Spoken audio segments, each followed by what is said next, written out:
Welcome to the Sisterhood of Sweat. I'm here today with David Wood. David quit his career as a consulting actuary to Fortune 100 companies to create the world's largest coaching business, hitting #1 on Google. He now coaches rock star entrepreneurs to double their revenue faster, overcome shiny object syndrome, and be more extraordinary entrepreneurs and humans. Today, our conversation was so great. We talked a lot about overcoming fears because we all have them. And to be able to reach into your biggest dreams, you have to overcome fears. You have to take leaps. And he helps us today make bite-sized choices to overcome those fears, which makes them seem more doable. He did a little bit of coaching with me, so we could just show you what the coaching is like, so you can see that in real time. And we also talked a lot about chasing shiny objects, and I think, in the online space, that can get way out of control. I don't know if you can relate out there. I think I might be preaching to the choir on this, but he helps us to understand how we can bring more clarity to our life so we can double our income, stop wasting our time, and dial into our life's purpose. So this promises to be a treat. Without further ado, I want to welcome the one, the only, David Wood to the Sisterhood of Sweat. David Wood and the Sisterhood. Thanks, Linda. Glad to be here. That was a great segue. I love it. Anytime. Yeah, I love the name Sisterhood of Sweat. I don't know exactly what it means, but it gets me intrigued straight away. All right. SWEAT is an acronym for Strong Women Empowering Achieving Together. Right on. And it's a sisterhood where we support one another while we're swapping, stories. We're probably bear crawling on the turf. So I want to tell the audience all about you today and kind of dive into your backstory. Uh, can you give everybody a brief synopsis of just how you got started into the business world and then into personalized coaching? Yeah, sure. Well, I grew up in Australia in a little country town 2 hours outside of Sydney, and I was really good at math. I don't know why. It happened at about age 14. I started getting really good at math. So it was like, what do you do when you're good at math? And I was going to be an accountant until I discovered the field of actuarial science. And when we got into that, we realized that my mother and I were doing the research.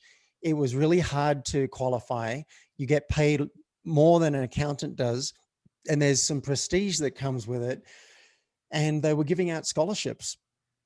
So I applied, I got a scholarship, I got paid to go to university, and university was free back then in Australia. And Oh, wow. yeah, and then I got a job transfer to New York at the age of 23. So here I am on Park Avenue with my own office working for the third biggest HR consultancy in the world. And I'm going to like Chanel and Sony Music and Ford and Exxon. I'm like, this is amazing. I got it made. And then someone recommended a personal development course. And I said, I don't want to be a self-help junkie. Those people can't think for themselves. They're weak-willed. They're a bunch of sheep. And she said, look, just go and check it out. So even though they all wore name tags and they smiled way too much, I took her advice. I went and checked it out, and they cracked my heart open. I didn't realize how cynical I was my whole life. I just grew up in Australia. We didn't share our emotions. And all I knew about was business success and numbers. So pretty soon after doing that course, I quit my cushy Park Avenue job, and I'd spent 8 years qualifying as an actuary. And I let it go, moved back to Australia, and I started studying coaching because during the course, I found I couldn't help when people got stuck. I would coach them, and I'd say, well, what about this? Or did you try this? Or the teacher said this yesterday, does this work for you? And I changed somebody's life overnight. And it was such an experience to watch her screw up her courage and go back to her husband and risk her entire marriage to tell him the truth and make a confession, put everything on the line, and then see the freedom she had after that and the love that they both had in their marriage after 10 years of a dry, withered marriage. I'm like, I'm sold. How do I do this? So I quit my job. I went and did a coaching program, and that was back in 1998. And I resigned from the Institute of Actuaries after 8 years of blood, sweat, and tears. And I've never regretted becoming a coach, because there's nothing more fulfilling for me than helping someone work out where their comfort zone ends and help them, sometimes take them by the hand and help them step into that discomfort zone so they can be the version of themselves that they really want to be. That's rewarding for me. And I love that, because to be able to live out our big dreams, we have to come to the edge of fear and push through it, because no big dream is in your comfort zone. That's right. And I think where this comes from, and I didn't see this until I'd done about 100 podcast interviews, but then I realized when I was a kid, there were two things that scared me and that I played small in these areas. And one was around bullies.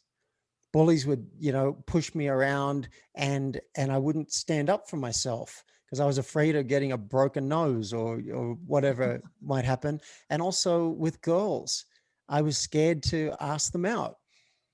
And there's nothing wrong with that fear, but the fact that I never confronted those fears, or rarely did, stuck with me for the rest of my life. And so I don't want to add more of those experiences. So whenever there's something I'm afraid of, I tend to lean into it because I don't want that regret. And I think that's largely what drives me to help other people step into those fears. Man, that made me think of so many things. How can we lean into our fears, and why should we do it? Okay. Well, let's talk about why. I'll double click on what I just said about let's not have regret. On your deathbed, when we get there, I want every single one of us to be able to look back and say, you know what? I gave it all. There's nothing I regret because I said the things that I needed to say. I asked for the things that I needed to ask for, even if I didn't get them. And I went for those experiences, even when it was very uncomfortable. I want you to have that. So that's largely the why. Now, on top of that, we can have some really good results. But I think that's just icing on the cake. I think the real value is that feeling of freedom. As an example, Linda, when I went to something called the Transformational Leadership Council. And this was something that Jack Canfield from Chicken Soup and John Gray from Mars and Venus created when they got together and they said, we need a place where our friends and peers can collect as family and support each other in the work we do in the world. And through a lot of good luck and good management, I managed to get into that group. And when I went along, I was very scared because I'm facing these big names like Don Miguel Ruiz is in it. Marianne Williamson used to be a member. And here I am. And I realized at the end of that event, I made 4 scary requests. I pitched Jack Canfield on writing a book with him. And you got to imagine how many pitches he gets a day.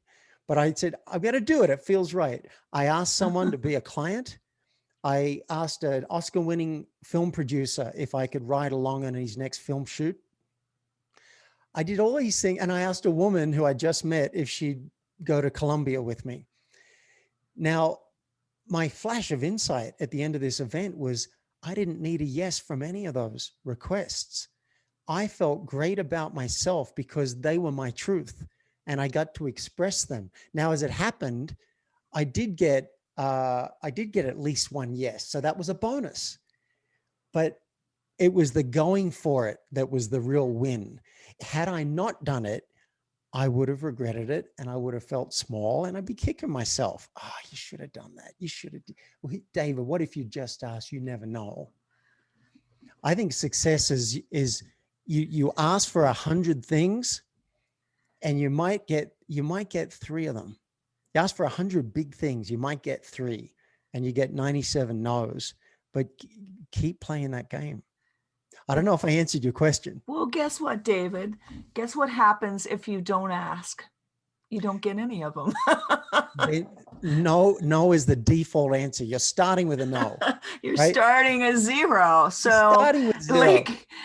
how can we get the audience as well as ourselves to recognize, yes, I'm afraid, but to put ourselves out there, because what we want is greater than what we fear. Yeah. Well, here are a couple of exercises. So you grab a pen, a piece of paper, and you ask yourself, if I was fearless, what would I do in my business? If you own a business, if you have a job, then you can ask yourself, what would I do in my job if I was fearless? I also think it's worth adding, what would I do in my relationship? If you Ooh. have one, or if you don't have one, what would I do in my dating life if I was fearless? And if you do have a partner, great idea to give them this exercise and then also ask them, what's your answer for me? What do you see if I was fearless? Where are my edges? Where could I lean into it? I'm not saying, I want to make this very clear. I'm not saying go crazy. Once you realize you've got a list of things on the sheet of paper, I'm not saying you have to go and do it all, but let's start with the awareness. What would have my life be better? Now, I run my own business. I'm a coach. An example for me could be um, asking a big celebrity to write the foreword to my book. And as timing would have it, I didn't plan this, but tomorrow I am interviewing a big name, and I am going to ask them if they would consider writing the foreword to my book. If they do, that's going to be a huge feather in my cap. It's this one's not too scary because I know them, but when I asked Jack Canfield to write the foreword to my last book, that was very scary. And asking Richard Branson, that even getting a few words with him was hard to do, and then making the pitch was scary. So you don't have to do it all, right? But let's start with that piece of paper of what it might look like. It might be call 10 prospects and invite them to be a client. It might be go to your boss and say, I want a promotion. I want more money. It could be going to your partner and saying, you know what? If I was really truthful about everything I want in the bedroom, I've got a wish list. You up for creating one for yourself, and we'll share them with each other, right? Let's let's just be 30% more courageous. Don't go crazy, just 30%. So, when people start getting a little more courage and they work their courage muscle, I can completely relate. Let me just give you a brief little story. I love getting great guests on my podcast. I have always gotten so excited, and I will go after whoever, whoever really lights me up, and I will pitch them. And I'm at a conference, and I had the guy from the third door had, now I'm forgetting his name. Um, it might come to me while we're talking, but he wrote this book called The Third Door, and it's a lot about what we're talking about right now. And he had liked something on my Instagram, and here all of a sudden I really didn't know what The Third Door was. And I looked it up, and it was this book all about going after what you want, even though you're afraid. He like chased down these people like Mark Zuckerberg and Bill Gates and like all these famous people. I mean, off the charts. Steven Spielberg. He chased them all down because he had decided to write this book. And he was under a tree chasing, I believe it was maybe Bill Gates. I don't quote me on this if you read the book, but he's waiting for him to come out from somewhere, and he's under a tree. He almost gets arrested. Here I am running into this guy in the hallway, and I'm beside myself excited that I've run into the guy that wrote the third door. And I'm babbling on and on. I'm nervous. I'm like, I think I sounded probably like a lunatic, and I don't usually. So what happened? He did not come on my show. But what did I learn? What I learned was, after listening to his story when I sat in the audience, I learned that you might not get in the first door, you might not get in the third door. You got to make your own door. And that's pretty much, and also I'm like, at least I wasn't hiding under a tree waiting for him. So, that's kind of what I think people, if they can realize going after their dreams is not always a comfortable. That's true. We got to lean into the discomfort zone. And I want to make the point too. I think it's important that we each find our own edge. So you might hear about what other people, like you hear what Linda just did. Um, that was scary for her. You've got to pick what's scary for you, but not over the top for you. So I've done some extreme things. I've jumped off a mountain in Nepal with a paraglider strapped to my back and flown solo up to 10,000 feet under a storm cloud. That was an edge for me, particularly doing it multiple times day after day. I've been on national television in a kilt singing a song, and I can't sing. I did this on the National Gong Show. That was a real edge for me. But for you, for listeners, maybe that's something for you, or walking over coals, but maybe an edge for you could be taking a cold shower.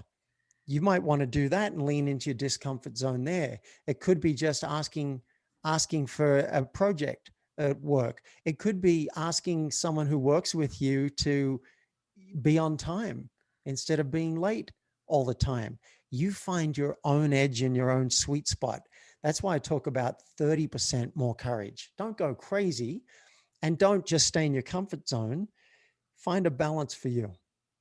And I think what happens too, and I talk a lot about fear, overcoming fears on the podcast, and so many stories that you could tell. But I think the biggest thing is every time you work that muscle of courage, you get closer to overcoming your fear, and you're getting to the edge of that where you become fearless, where you have succeeded so many times before when you were afraid that you start taking bigger and bigger and bigger leaps. I'm glad you said that, because you did ask earlier how. How do we do it when we're afraid of something? I do agree with you that the more we practice being in our discomfort zone, the less uncomfortable it gets. And now that becomes our comfort zone, and we can stretch ourselves to do something further. The other part of the how, I think, is sometimes we can just break it down into manageable chunks.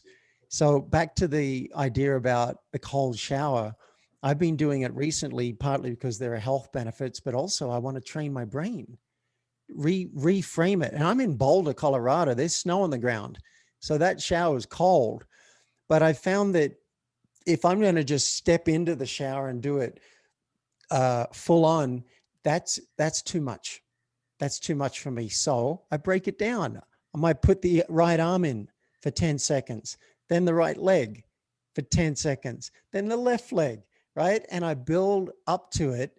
We can do that too with our fears. We don't have to go absolutely crazy. You don't have to ask for everything you want in the bedroom. Maybe you just say, hey, are you open to one idea that I float past you, and see if you're interested? If you're not, okay, we'll skip it. We'll go on to the next one. So break it down into chunks. That's one way to do it.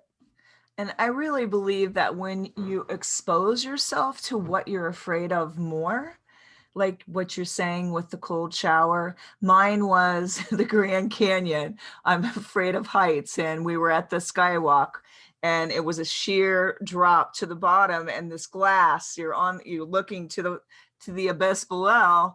And I'm terrified of heights, but I just kept thinking to myself, if I could get out there and overcome this fear, I think I could soar to new heights in my career and in other ways, because I really think your fear, it's not rational most of the time. Sometimes it is. You should lean into it. Sometimes it is rational.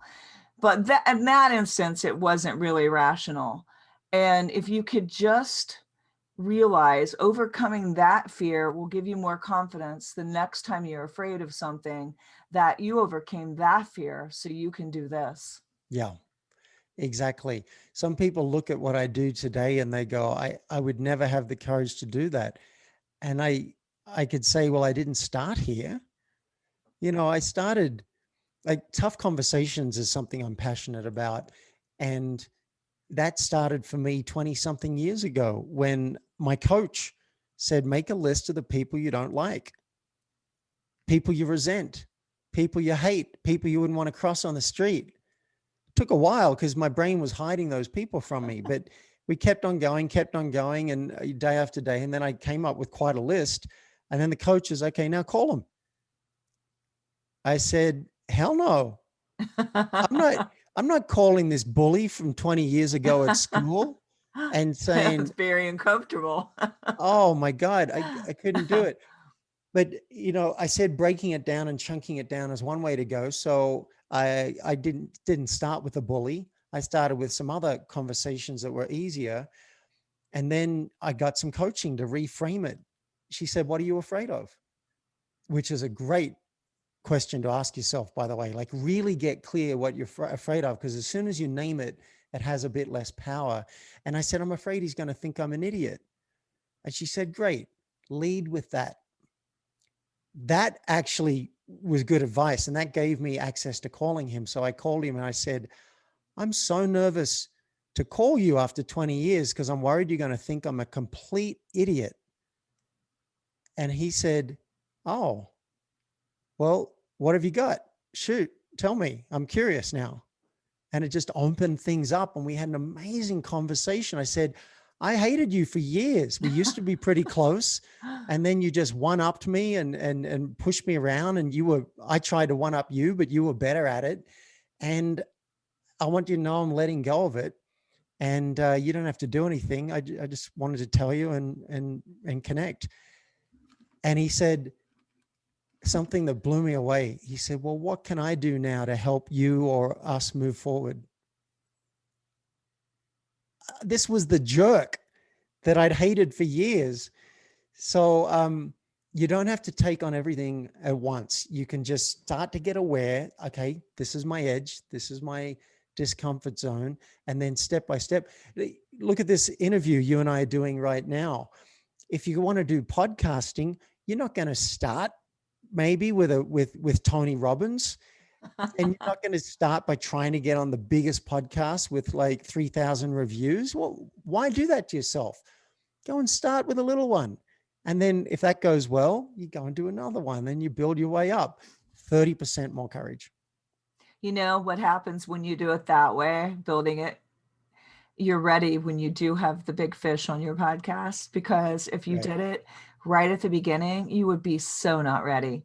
So I would just Yeah. say, anybody out there that is actually thinking they might want a podcast, it's all right to start small. You'll get your polish. You'll learn what you like, what you don't like, what works, what doesn't work, and then you'll be better. And if you ever have an interview that just doesn't turn out right, like um, I did this TV thing that my equipment, because we were Zoom since the pandemic, was not working, and all my tripod, my whole thing, I had to put it on a little iPhone and set it up on the counter. And that was not ideal, but it worked, and we did it. But then what I took away from that was to be super prepared for the next time and learn from what went wrong, why it went wrong, and what I could do better. And then I nailed it the next time, because I had that whole little, you have, sometimes you're going to have things go wrong, but don't freak out about it. Just realize, okay, that's something I won't do next time. Yeah. So if it seems too scary, listeners, to do something, build up. But hey, the other approach Mm. to give you both sides of it, if you're a bit more like Linda or a bit more like me, you might just go for something big straight off the bat. That's okay too. You get to pick what 30% more courage looks like for you. You can build up or you can just go for the top. I mean, my first book was called Get Paid for Who You Are. And I went for the top. I went for Richard Branson. I got this proposal in front of Yeah. Steve Wynn from the Wynn Hotels. I got it in front of Jack Canfield. I got a no from Steve Wynn, a no from Richard Branson, and a yes from Jack Canfield. And that opened a lot of doors. I didn't build up, to my 10th book. I only had one book. So you can go for whatever is going to work for you. I love that. And I will have to say, I generally find for myself just jumping fully in and just going for it without hesitation for many of the things that I do. And I met Jack Canfield at World Idea Blog Fest, and he took a picture with me, my book, his book. And it was like, I don't know, I felt like it was magic meeting him. And afterwards, that's when I began podcasting and doing all sorts of things. This quiet little Midwestern girl that I had never done before. So you never know what could be the spark to light you up. Yep. Yep. I'm smiling hearing that story. I can just imagine. He's a very sweet man. And Yeah. that sounds like a lot of fun. Yeah. So I love that you have really worked this courage muscle. And I know the audience is getting all kinds of good tips. Um, what if they're how can they dial down on that fear? Like, what if they're just terrified? You know, do you think they should go see like a counselor or get a coach? Well, let's see if we can make this real. Is there something in your life that you're feeling nervous about? Something that you could do in your business that's a little bit nerve wracking that you've been holding back on? You sound like Oh, someone who tends to go for it, but we all have edges. okay. Hiring, because I Yep. had a really bad experience Right. with somebody that really took a bite out of me. And so uh, I've always been very trusting, but now I'm like, well, maybe, maybe. Yeah, yeah. So look, therapy could be good for that. I'm a coach, so I tend to be more like, all right, what are we going to do about it now? I don't know I if don't I'd say know about your terrified. childhood. I don't want to know about all of that. It's just I'm interested in. So let's get practical. What position are we talking about? Oh my gosh. Probably several because I just now I've doubled my space, just like as we speak, we're renovating. So, oh gosh, I could hire several positions. Well, let's pick one. So we'll make Okay. it specific, right? Because if you're thinking about All right. hiring I in want a general, sales manager. sales manager. Great. So I want to make the point that our mind is like hiring and it just seems like this really big thing and it's throwing sales manager and podcast manager and this and that and whatever. And it's like, I don't want to face it. So the first thing we can do is chunk it down. And we did that in a matter of 4 seconds. We chunked it down. Boom. We got one thing, sales manager. Now, what would that do for you if you had a good sales manager running that part of your business? What would that do for you? That would fill basically my membership and also enable me to help my personal trainers be busy because if they were selling, although selling is really one of my strong points, I need to move away from doing everything because, it's exhausting. So sales, that would help all the trainers that I have that I want to hire to be busy and prosperous. Okay, great. So you would fill your membership, you would serve your trainers and help them get clients.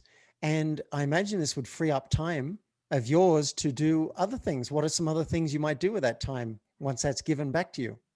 Well, more TV, more speaking, probably some traveling and some more and just more things like that. Well, that sounds like a good time to me.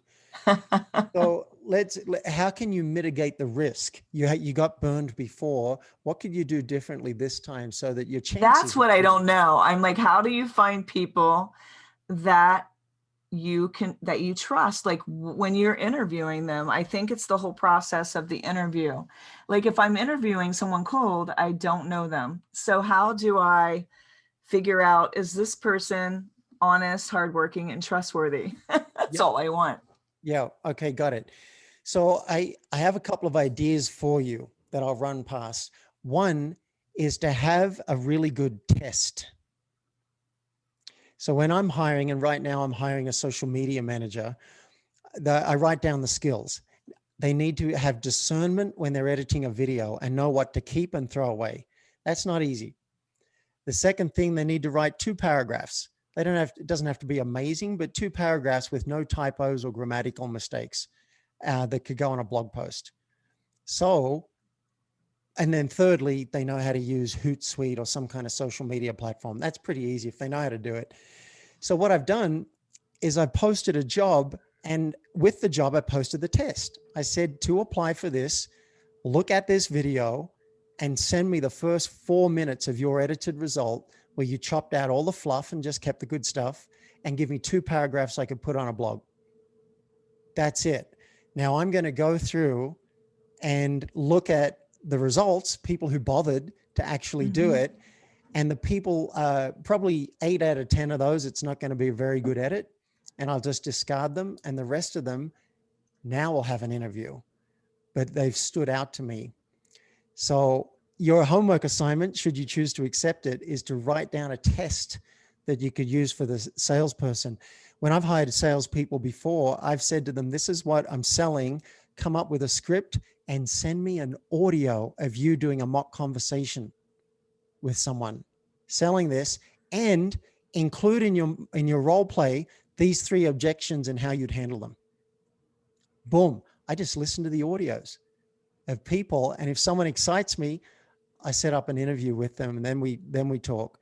So I notice you seem animated right now in the video. Does that sound like something that could be useful for you? Yes, absolutely. I really see what you're saying. It's very helpful. You broke it down and made it bite sized for me. Great. And then the other couple of tips, because you want someone you can rely on, and this test may not test that. So you might want to check their references. Uh, those people are always going to say good things, but if you get them on the phone, you'll be able to tell if they're effusive or if they're just going through the motions because they don't want to upset the person.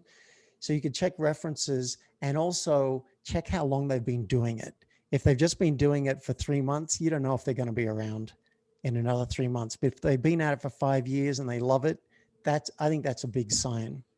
Yeah, I really want to find the key person because they could really grow with the business, and it's going, I mean, it's booming, but it will really be booming. So, um, I love all your great tips. Now, let's jump a little bit here. Well, hang on. Just before we do, I want to wrap this up in a bow. Okay, I So what we love just did, presents. I want to, because I had no plan for this, but I want to recap what we did.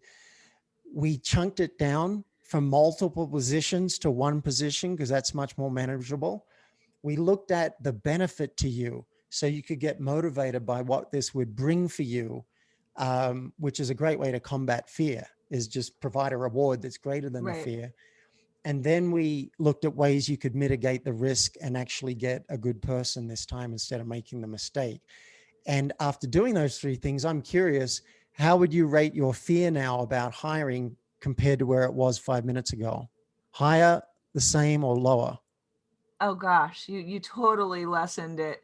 And I also, I don't know why I was sitting here. I realized I was ready and I was trying to hire during a pandemic. So that made it a little bit rough because everything was closed. But now things are really opening up. So I should get back at it, and I'll try these tips that you've recommended. I can see it completely it's the steps. You gave me steps, and for some reason that really does lessen your fear. Good. Thanks for being willing to role play something. Well, we didn't role play. Thanks for being Yeah. willing to cover something real so people can see a sense of how the coaching process can work. Right, right, right. I really think that when people see it in lifetime like this, they realize that coaching could really make a difference for them. And I love a lot of your talking points that you like to talk about with the courage and the fear. But one thing I really want to address, which I think is a problem right now with the online space, there's so much noise. This person's over here on their TikTok pointing to this, do that, do that. This person's like, I'm a model on my yacht. And like, you've got all this shiny object syndrome going on. And I call it chasing every squirrel.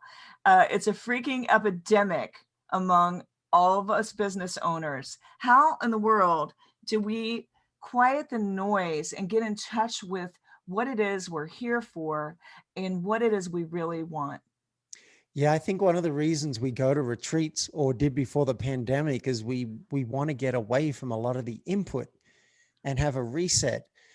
So I imagine 200 years ago, things were very simple. You might wake up, guy might be like, I'm going to chop down that tree. That's his day. Goes out, chops down the tree, stops for lunch, finishes it, comes back, has dinner. Very simple. But in the information age, one of the problems is we have constant access to information. And the first step, again, just like with courage, the first step is awareness. Let's start to realize how scattered we are. You could start by looking at your goals for 12 months. Do you have 20 goals? Do you have 3? This is assuming you have them. If you don't, there's a tip. Go and get some goals. And then when you wake up, what are you going to do that day? There are a lot of demands on your time. Your family might want something. Your customers might want something. Your staff might want something. Your boss might want something. Your friends might be wanting something. And then there's what you want. And it can get lost in the shuffle. So what I recommend is we got to have moments and even blocks of time. I call them sprints, where we're going to turn off distractions and we're actually going to get a good chunk of something done. So, and I have a checklist for this, and I'm happy to give this away to listeners in a few minutes. But one of the things on the checklist is book sprints in your calendar, 2-hour blocks where you turn everything off and you get something done. You put a sign on the door, tell the family, I'll come out and I'll hug you when the alarm goes off. Please go to a fire. Let me do this because I'm having trouble focusing. And then you turn off the phone, turn off notifications on your computer, and then you choose what you're going to do. Now, this sounds simple, Linda, but it's not easy because let's suppose you get this far. You've booked the sprint, you've shown up, you've got the sign on the door, and you've turned off notifications on your computer and your phone's on airplane mode.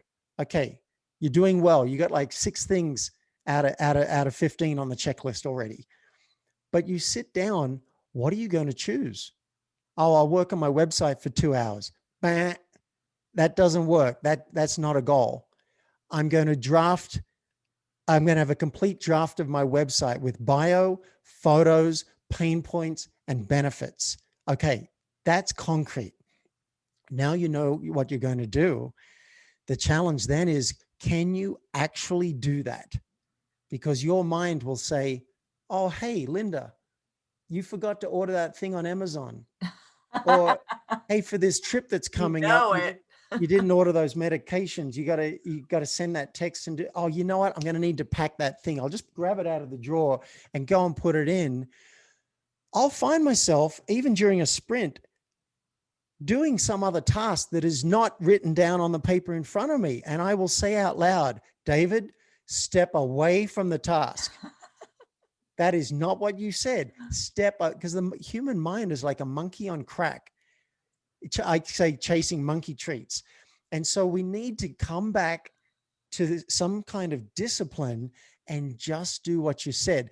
Now, the first few times you do this, listeners, you're probably going to be really bad at it. And that's okay, because again, the first thing we want is awareness. I started doing something today, and I've got written down on the sheet of paper these 5 things I want to do. And in the middle of it, I go to check email. And No. I was amazed at it. I'm like, David, I can already feel some tension in my body. I've got a limited time. In an hour, I've got a phone call I need to do. These are the things I want to get done. What possible gain is there to looking at email, which is going to load my brain with more things that it wants to get done right now? Because the brain Yes. isn't very good with time management. It just wants everything now. Don't do that to yourself. We want to filter out the noise, and we can start by booking the sprints, turning off the distractions, and actually getting good chunks of productive time. Like you said, I can totally relate, because when I get on the computer, if I have too many windows open and I get on my email and there's just too much noise, too many distractions. Your mind is like a monkey on crack. And then what happens? I'm like, oh, what was it I was trying to do? What was it that I wanted to accomplish?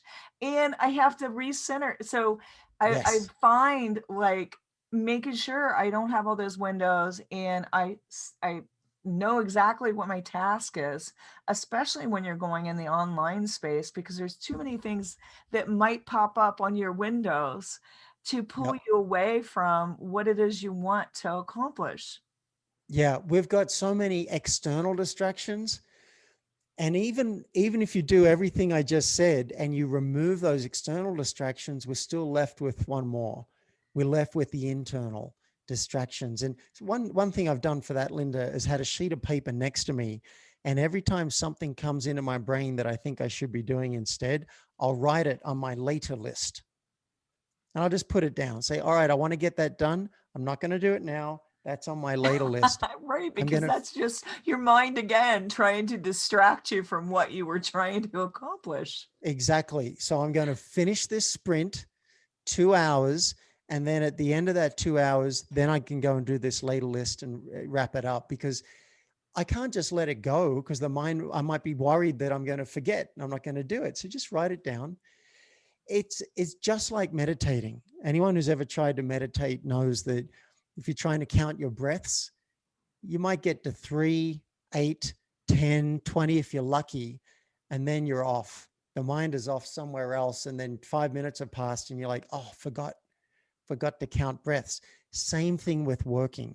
We'll be pulled off. That's okay, but this is a practice that can help bring us back. Now, why would we care?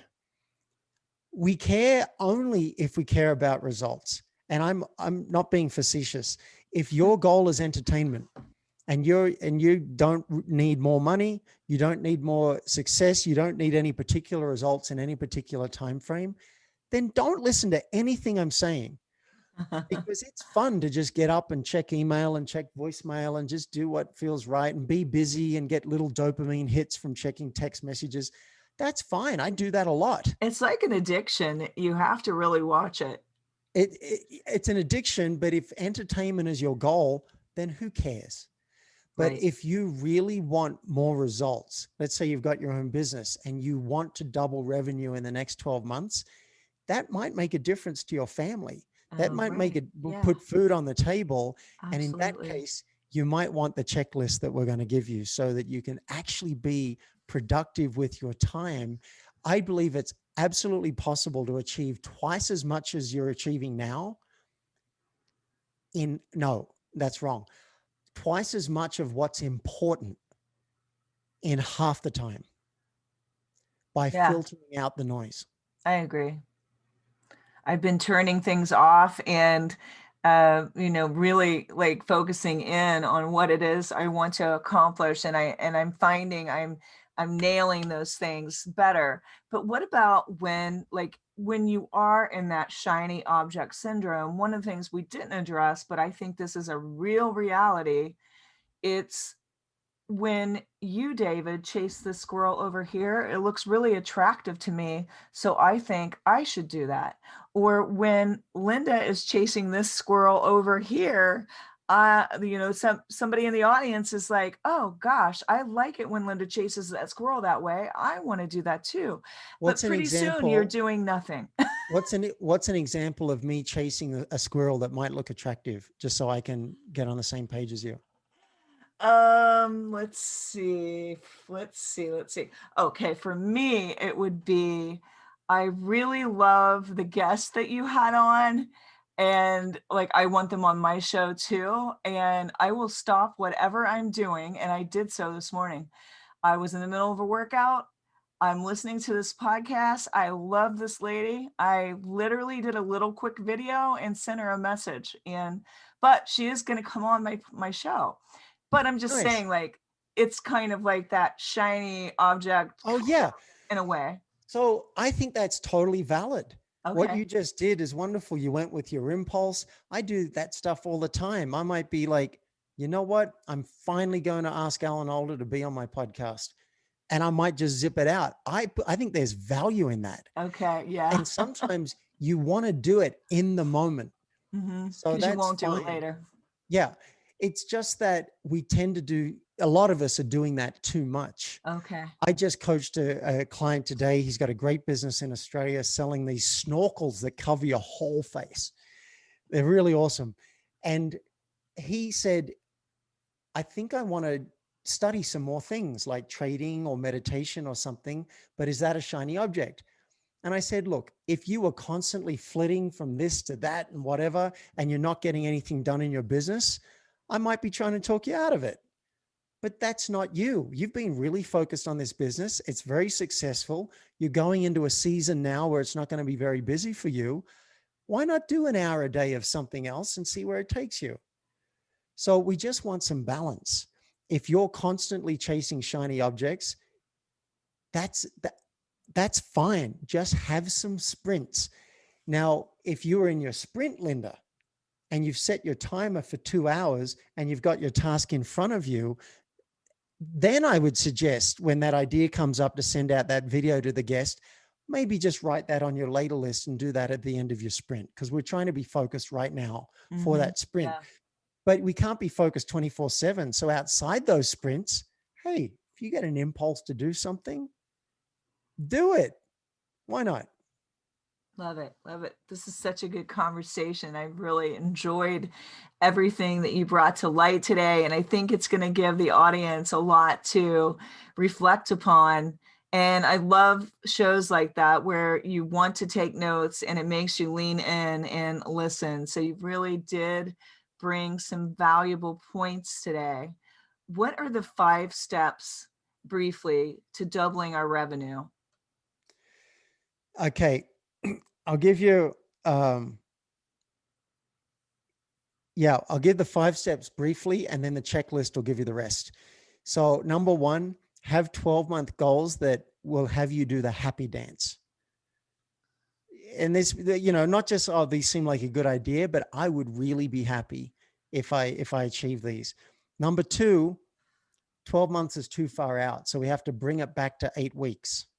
What's your 8-week equivalent that would have you feel fully on track and again be doing the happy dance? All right. Because 8 weeks, that's coming up pretty soon. Number three, 8 weeks is still too far out. So we need to have a 7-day version of that. What are you going to choose to care about for the next 7 days? Put them as Post-it notes on the wall. 7 days, this is what I got.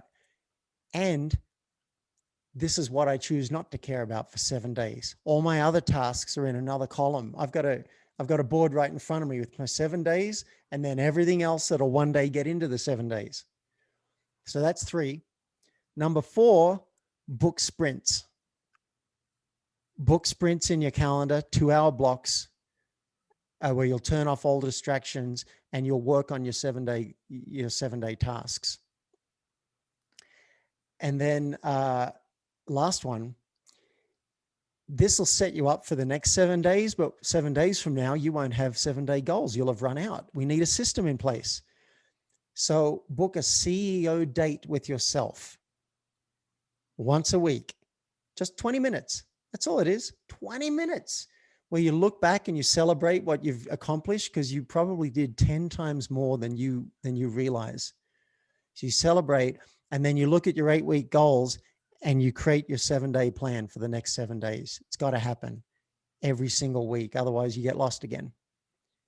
That So is good. 5 steps. That's 5. There are another 5 to 10 on the checklist that'll really set you up for success. I love that so much. And you have a couple free offerings for the audience today. Can you tell them? I'll also put it in the show notes, but if you could just tell them where they can get that.